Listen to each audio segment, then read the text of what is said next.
and welcome to Getting to Good Enough, a podcast to help you let go of perfectionism so you can do more of what you love. I'm Shannon Wilkinson, a life coach in Portland, Oregon. I'm a recovering perfectionist who's getting better at good enough. And I'm Janine Adams, a certified professional organizer in St. Louis, Missouri, and I'm lucky enough to be naturally good at good enough. And today we are talking about letting go of regret. Hey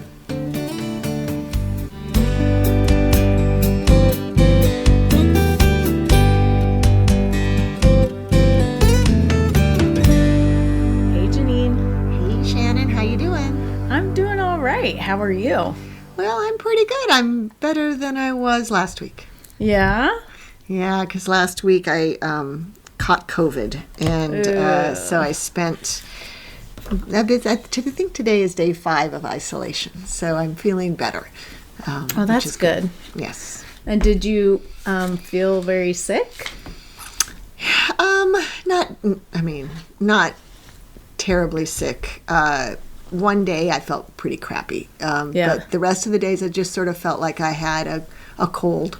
Mm-hmm. Some days it was more moderate, some days it was more mild. And right now I kind of feel like I did the very first day I noticed symptoms today. So that seems like progress.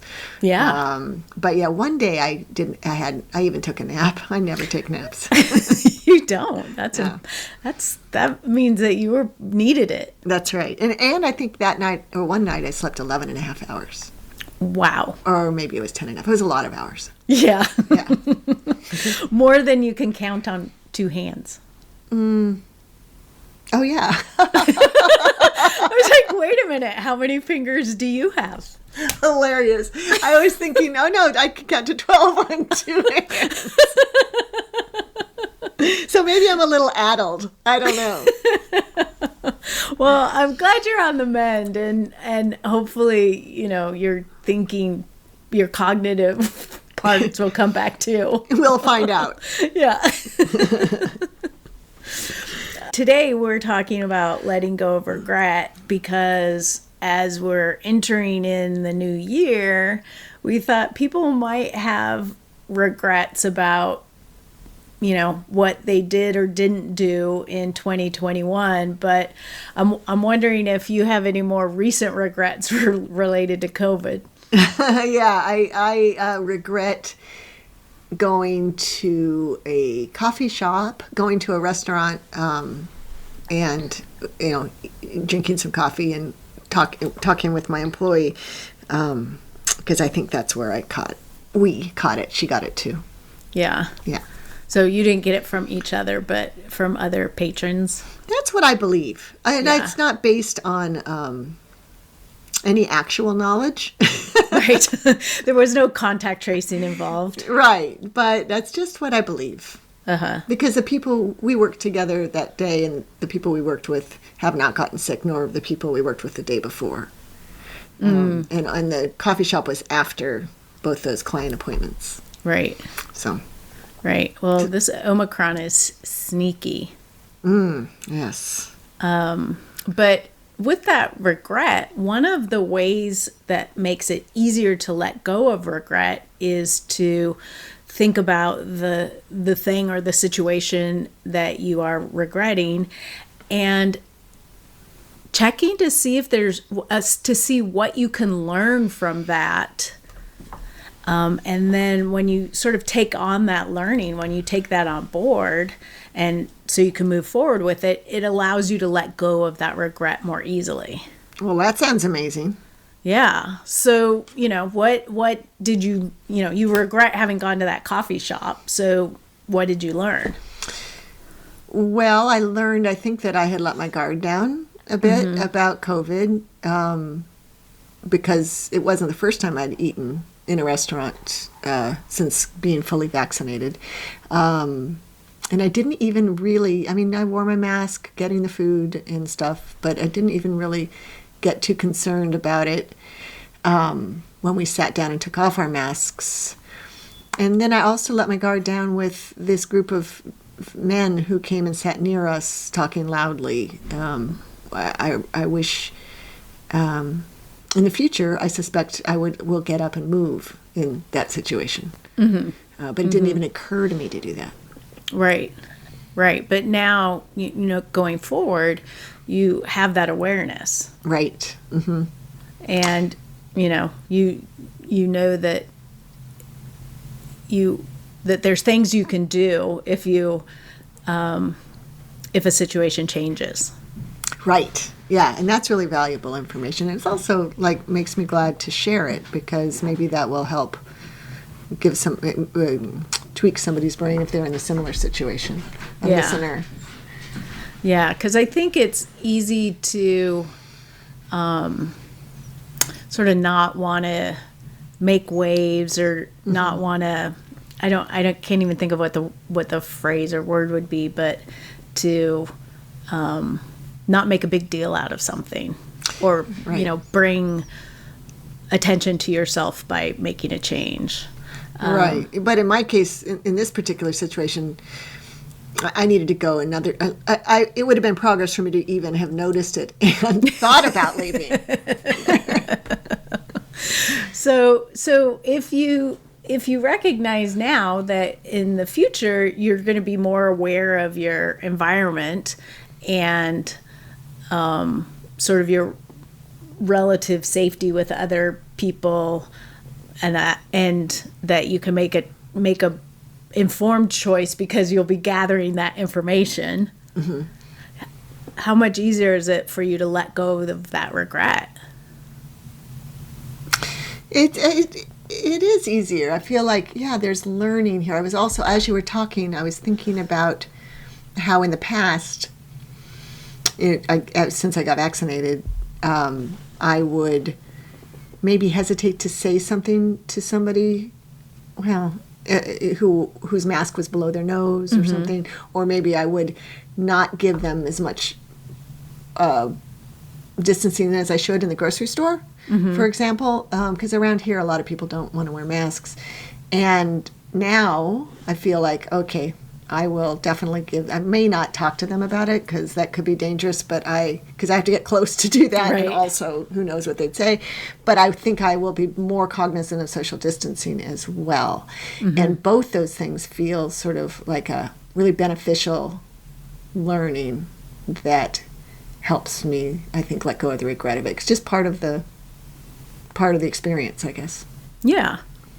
Well, I mean, the reason why, or one of the reasons why regret exists is to try to protect you, to keep you from making the same mistake in the future. Except for most of us don't get past the feeling bad part. Right. It's like something happens, you regret it, you feel bad, and then we sort of stop. But if you can feel bad and then ask yourself, what can I learn from this? And then that makes it easier to let go of the regret, because you've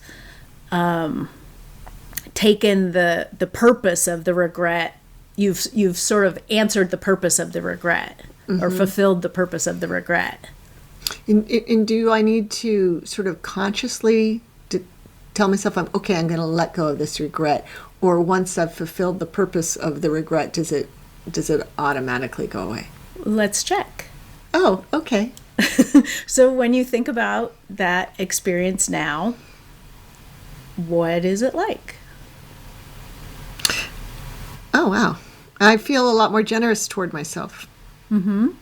Like, okay, I learned the hard way that Omicron really is very, very contagious, and now first of all, for a while, I probably won't have any. Hopefully, I won't get it, but I will learn to avoid it. And, so yeah, I feel more generous. I'm kicking myself less. Good. And so, you said you're kicking yourself less, so it sounds like there's still a little bit of kicking yourself going on. Perhaps. So what's the positive intention of that kicking yourself? To help me not make the mistake again. Yeah. Yeah. And so when you have taken the learnings out of that experience, is there anything else that you want to be aware of, that you want to take forward with you? Any more information or knowledge that you can pull out of that experience that would be helpful for you going forward? Well, what popped to my mind is that I got through this thing, or I'm almost through this thing that I was really afraid of. And it turned out in this case it wasn't that bad. That doesn't mean it's not going to be bad for somebody else. But I got through it, and that's a good thing. That feels good. Yeah. And there's a way in which you're stronger for having gone through it. Mm-hmm. I mean, both literally and sort of psychologically, I guess. Right. I was thinking both mentally. Physically and mentally. Right. Yeah. I mean, this thing happened that I've been trying to avoid for, since March or April of 2020. And of course, before vaccinations, it was a truly dire thing you want to avoid. Right. So now it's behind me, and that feels like I feel a sense of relief about that. Yeah. Yeah. So when you think about this event, what do you notice now? It's like, when you say the event, do you mean going to the coffee shop, or do you mean having had COVID? Both. I mean, they're sort of inextricably linked. Okay. So when I think about going to the coffee shop, it feels less charged. Mm-hmm. It just sort of is what happened. Right. And when I think about having gotten COVID, I mean, there are lots of silver linings about it, involving my schedule and not, I was supposed to go see my dad, and I didn't bring it to him, which I'm so just over the moon about. And now I can go see him without worrying about bringing it to him, I think. I didn't get anybody sick, I don't think. And Barry didn't even get sick. So, which is amazing. Yeah. So, oops, I forgot the question. So how do you feel when you think about having gone through this experience of COVID? I am glad that the unknown aspect of it is no longer unknown. Mm-hmm. That just hit me. It's like that great scary unknown is not. I mean, God, who knows what's going to happen in the future with COVID? But for the moment, the great scary unknown is gone, and that's great. Yeah. Yeah. So when you think about these two things, having gone to the coffee shop and having gone through COVID, or, sort of on the other side of it, are you feeling regret? Where is the regret? No, I'm not feeling regret, actually. Wow. I let it go. That's great. I know. And I didn't have to ask myself to let it go. Right. Okay. Answered that question. Yeah. Because it is just what it is. Right. Yeah. Right. And then it just becomes, something that happened, something in your past. Right. And, like so many other things that happen that you don't really think a lot about unless, for some reason they're sort of triggered, but it's not something that you have to ruminate on. It's not something that you have to keep top of mind, because you've taken that information, that knowledge out and brought it into your conscious mind so that you really can learn from it and move forward. Right. That's really powerful. And obviously it can be used on so many things. Right. Yeah. Yeah. And, it's funny that I mean, it's not funny, but we originally came up with this topic in terms of, if people were having regrets over what they did or didn't do in the last year. Mm-hmm. And like you said, you can sort of look at anything really that you have a sense of regret over in this way. Mm-hmm. And so just to sort of recap the steps, it's to identify the thing that you are feeling regret about, ask yourself, what you can learn from it, what's important for you to know about that experience that you want to take forward. And then keep sort of checking in with yourself until the regret is gone. If you're still feeling regret, then there's probably still a little something more for you to extract out of that experience. So it's just dig a little bit deeper. Mm-hmm. Mm-hmm. Yeah, and it can be as simple as just, asking yourself, what else do I need to know to allow me to let go of this regret? Another way you can get at it is, if it's sort of hard to get started, is like I asked you the question, what's the positive intention of the regret? Mm-hmm. And those will help you discover that information, the knowledge, the learning that will not only allow you to let go of the regret, but also, move forward having learned from what you experienced. Yeah, that's great. I love it when I get to, when you get to, what am I trying to say? When I'm the test subject to illustrate something. Because I always benefit so much from it. Well, and I hope our listeners could tell that was not at all, we did not talk about that process at all ahead of time. That you were experiencing it real time. Yeah, absolutely. Yeah. Of course, I have had the pleasure for a couple of decades of being on the receiving end of some of this stuff. So I went, I wasn't confused when you started asking those questions. But right. But yeah, that was definitely real time. That was very helpful. I feel a little bit lighter. I didn't even realize I was regretting it that much, But right. I feel a little bit lighter. Well, and that's a good thing to recognize, that you don't have to be really sort of conscious of a heavy feeling of regret. You can it can also work with a little if you're feeling a little disappointed about something. Mm-hmm.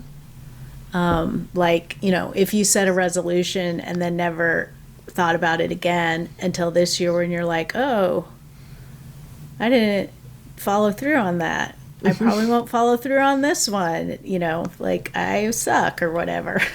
That's an opportunity to explore it with these questions. Yes, that's excellent. And I'll definitely I'll spell it, make sure we spell out the questions in the show notes in case someone wants to go back and review them before doing it themselves again. But this is something, that'd be great. And that by someone I mean me, because I think that I will. Because this is all about you, Janine. It's always all about me, right? No, but I do think that I will use this again. I mean, I think it's a very useful little thing and very simple.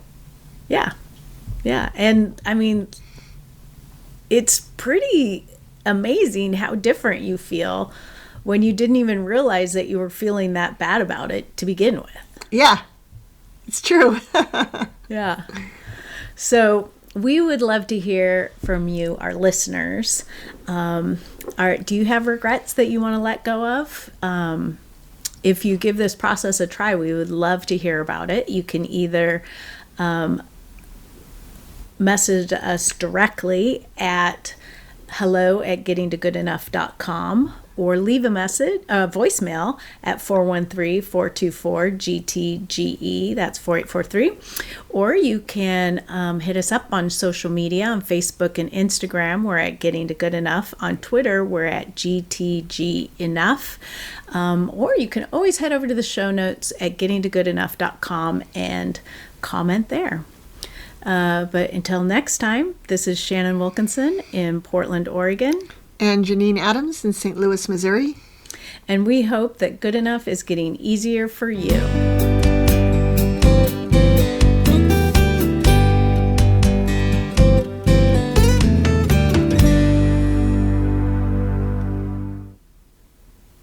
I don't regret choosing this topic at all. Me neither.